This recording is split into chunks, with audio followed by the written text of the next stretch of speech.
นกน้อยต่างถิ่นมาสอกหากินอยู่ในเมืองหลวง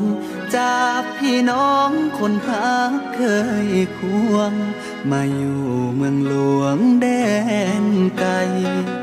ตั้งใจไว้ว่าจะกลับบ้านนาเมื่อสุขสบาย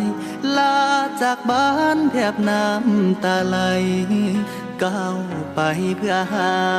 งานทำตากแดดหน้าดำตะเวนคอยคำจึงได้กับตามาพักอยู่ในห้องเศร้าสุดเหงาเมื่อยามค่ำคืนยืนมองท้องฟ้าเห็นเมฆขาวหัวใจสะอื้น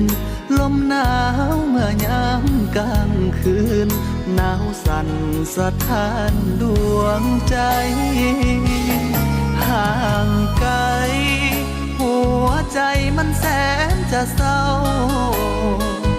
คิดถึงภาพเก่าเมื่อเฮานั้นอยู่บ้านนาสัญญาว่าไว้พร้อมเมื่อใด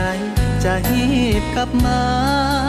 รอคอยลูกก่อนเถิดนาจากกลับมาเมื่อลูกได้ดีอีก2-3 ปีพ่อแม่นี้จงตั้งตารอจะหอบเงิน